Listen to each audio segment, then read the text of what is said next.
एक नॉर्मल इंसान कुछ ऐसा दिखाई देता है, लेकिन एक बॉडी बिल्डर कुछ ऐसा। लेकिन क्यों? होता तो वो भी इंसान ही है, लेकिन उसके अंदर आखिर ऐसी क्या खास बात होती है जिसकी वजह से उसका मसल मास इतना ज्यादा बढ़ जाता है। और ताकत का तो पूछो ही मत, लेकिन ये ताकत अपने साथ कुछ बहुत बड़ी मुसीबतें भी लाती है जिसका तुम्हें अंदाजा भी नहीं है। लेकिन अगर मैं इस ताकत को एक लफ्ज में एक्सप्लेन करूँ तो मैं कहूँगा स्टेरॉइड्स। लेकिन अगर तुम यहाँ पर ये सोच रहे हो कि इन स्टेरॉइड्स का यूज सिर्फ मसल बिल्डिंग में ही होता है तो तुम कम्प्लीटली गलत हो। इनका यूज बड़े बड़े कॉम्पिटिशन्स में परफॉर्मेंस को इम्प्रूव करने के लिए किया जाता है। अब ये तुम्हें मैं एक एग्जांपल से समझाता हूँ। फर्ज करो तुम्हारा 2 घंटे बाद एक चेस कंपटीशन शुरू होने वाला है और इसके लिए तुम बहुत ज्यादा नर्वस फील कर रहे हो, जिसके चलते बहुत ज्यादा चांस है कि तुम गेम में कोई ना कोई रॉन्ग डिसीजन लोगे। इसके अलावा टेंशन में तुम्हें पसीना भी बहुत ज्यादा आएगा और बहुत ज्यादा चांस है कि तुम कांपने भी लग जाओ। लेकिन क्या हो अगर मैं तुम्हें एक ऐसी दवाई दूं जो तुम्हारे दिमाग पर टेंशन को हावी ही ना होने दे, जिसकी वजह से तुम्हारे गेम में रॉन्ग डिसीजन लेने के चांसेस बहुत ज्यादा कम हो जाएंगे। इन सारी दवाइयों को स्टेरॉइड्स का नाम दिया जाता है। 1950 जब खेलों की दुनिया में सोवियत यूनियन खुद को सबसे आगे लाने की कोशिश कर रहा था, लेकिन नाकाम हो रहा था। अब जैसा कि तुम लोग जानते हो कि ह्यूमन बॉडी की भी अपनी लिमिटेशंस होती हैं, मतलब वो एक हद तक वेट उठा सकती है या फिर वो एक हद तक अपना नेचुरल मसल मास गेन कर सकती है। अब ह्यूमन की सारी पावर डिपेंड करती है मसल मास पर। इसलिए सोवियत यूनियन के डॉक्टर्स कुछ ऐसी चीज की खोज में थे जो उनके प्लेयर्स के लिए इन लिमिटेशंस को कम कर दे या फिर बिल्कुल खत्म ही कर दे। 1954 जब सोवियत यूनियन ने वर्ल्ड वेट लिफ्टिंग चैंपियनशिप में 7 में से 4 गोल्ड मेडल और 3 सिल्वर मेडल जीतकर अमेरिका से world weight lifting power house होने का टाइटल छीन लिया और अगले 14 साल तक वेट लिफ्टिंग चैंपियनशिप में सोवियत यूनियन ने किसी को अपने आसपास भी नहीं भटकने दिया। चैंपियनशिप खत्म होने के बाद doctor John Ziegler Soviet Union के डॉक्टर्स के पास जाकर पूछते हैं कि आखिर ऐसी क्या दवाई देते हो तुम अपने प्लेयर्स को जिसकी वजह से कोई भी उनका सामना नहीं कर पा रहा। अब बातों बातों में doctor John Ziegler Soviet Union के डॉक्टर्स से एक लफ्ज बुलवा लेते हैं और वो लफ्ज था टेस्टोस्टेरोन हार्मोन।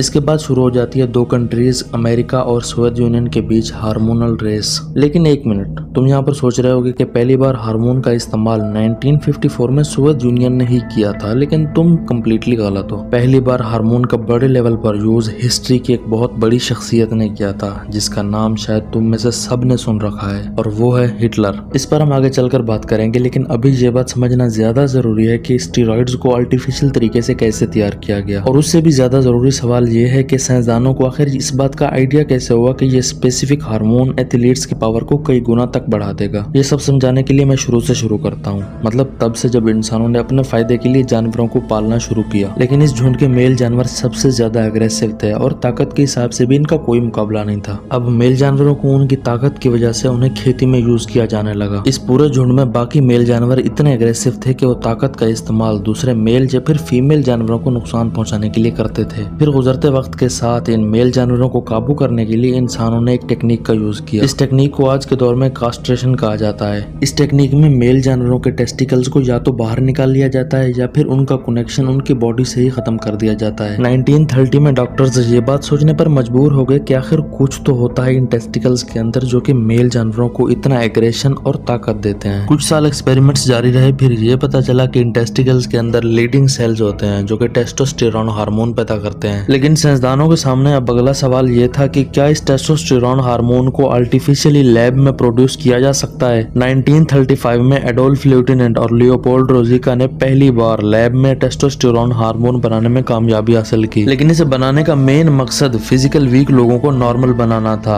लेकिन अब यहाँ स्टेरॉइड्स की रेस में एंट्री होती है हिटलर की। वर्ल्ड वॉर 2 के दौरान हिटलर ने अपनी आर्मी को टेस्टोस्टेरोन के शॉट्स देना शुरू कर दिए। इसका मकसद सिर्फ यही था कि उसकी आर्मी बिना थके बिना डरे लगातार लड़ती रहे। लेकिन क्या सिर्फ हिटलर ने ही इस जंग में टेस्टोस्टेरोन का यूज किया? अरे ना रहना। इस जंग में हिटलर के खिलाफ जितनी भी एलाइड फोर्सेस थी ऑलमोस्ट सब ने स्टेरॉइड्स का यूज किया। ये बातें तो ठहरी जंग के हवाले से, लेकिन स्पोर्ट्स में स्टेरॉइड्स की एंट्री आखिर कैसे हुई? 19वीं सदी के शुरू में एथलीट्स अपनी परफॉर्मेंस को इम्प्रूव करने के लिए कोकोवा और कोकेन का मिक्सचर यूज करते थे। इसका सीधा सीधा मतलब ये है कि उस वक्त कोई भी ऐसा क्राइटेरिया नहीं था जो कि इस तरह की हरकतों को इलीगल मानता हो। बस परफॉर्मेंस बढ़ने से मतलब था, अब वो जैसे भी बढ़े। लेकिन 1954 में जब सोवियत यूनियन इतने सारे गोल्ड मेडल जीता तो यूएस के डॉक्टर्स को सीधा सीधा शक इस बात पर हो गया कि शायद सोवियत यूनियन के पास कुछ तो ऐसा है जो हमारे पास नहीं है। फिर जब यूएस को भी इन स्टेरॉइड्स का पता चला तो उसने भी इन्हें यूज करना शुरू कर दिया। लेकिन चेस्टर मैकग्लॉक्टन, लाइल एल्जाडो, बेन जॉनसन और लॉरेंस टाइलर ये कुछ ऐसे नाम है जिनकी जिंदगी और कैरियर स्टेरॉइड्स की वजह से तबाह हुए। चेस्टर मैकग्लॉक्टन एक NFL प्लेयर जिसने स्टेरॉइड्स का ज्यादा यूज किया तो उसे मोटापे और दिल की बीमारियों का सामना करना पड़ा। एल्जाडो भी एक NFL प्लेयर ही था जिससे स्टेरॉइड्स के ज्यादा यूज की वजह से ब्रेन कैंसर हुआ। ऐसी हजारों एग्जांपल्स है जो कि ये साबित करेंगी कि स्टेरॉइड्स का बेवजह और ज्यादा यूज कितना नुकसान देता है। लेकिन भाई अगर स्टेरॉइड्स इतना ही ज्यादा डेंजरस हैं तो इन्हें यूज क्यों किया जाता है? वेल, इसका जवाब मैं तुम्हें पहले ही दे चुका हूँ कि खेलों की दुनिया में खुद को सबसे आगे धकेलने के लिए। अब यहाँ पर सवाल आता है कि क्या कोई ऐसा मेथड भी है जो कि भले ही इलीगल हो लेकिन उसे यूज करने से कोई खतरा ना हो और उससे परफॉर्मेंस भी अच्छी खासी इंक्रीज हो और इसे डिटेक्ट करना भी लगभग मुश्किल हो, लेकिन नामुमकिन तो मैं बोलूंगा ही नहीं, वो भी आज के दौर में। जी हाँ, बिल्कुल है एक ऐसा मेथड जिसे ब्लड डोपिंग कहा जाता है। इसके अंदर एथलीट्स अपना या फिर अपने जैसा ब्लड अपने अंदर इंजेक्ट करते हैं ताकि उनके मसल सेल्स को ऑक्सीजन ज्यादा से ज्यादा मिले। लेकिन कुछ एथलीट्स एरिथ्रोपियोटिन EPO हार्मोन अपने अंदर इंजेक्ट करते हैं जिससे उनकी बॉडी में RBCs ज्यादा मिकदार में बनते हैं। लेकिन बदकिस्मती से ये सारे मेथड्स इलीगल और डिटेक्टेबल हैं। लेकिन भाई स्टेरॉइड्स ने आखिर ऐसा क्या गुनाह किया जिसकी वजह से उन्हें इलीगल कर दिया गया है? तो लेट मी एक्सप्लेन। कुछ दिन पहले होने वाली आनंद अंबानी की शादी और ट्रोलिंग का मजा तो तुम सब लोगों ने लिया ही होगा, लेकिन क्या तुम्हें पता है कि इसके ज्यादा मोटा होने के पीछे की वजह स्टेरॉइड्स हैं? अब ये बात अलग है कि ये स्टेरॉइड्स उसे किसी बीमारी की ट्रीटमेंट के लिए दिए गए थे, लेकिन ये सारा का सारा कसूर स्टेरॉइड्स का ही है। लेकिन फिर भी कुछ लोग स्टेरॉइड्स को खेलों में यूज करते हैं, पकड़े जाते हैं, सजा भी मिलती है जिसके चलते उनका करियर ही तबाह हो जाता है। मेरी एडवाइस यहाँ पर यह है कि अगर कुछ करके ही दिखाना है तो अपने दम पर करके दिखाओ। इन दवाइयों की बेस पर तो कोई भी बंदा चैंपियन बन सकता है। हमारे लिए ये बात समझना बहुत ज्यादा जरूरी है कि जो बंदा चैंपियन बनता है उसकी मेहनत भी चैंपियन वाली ही होती है।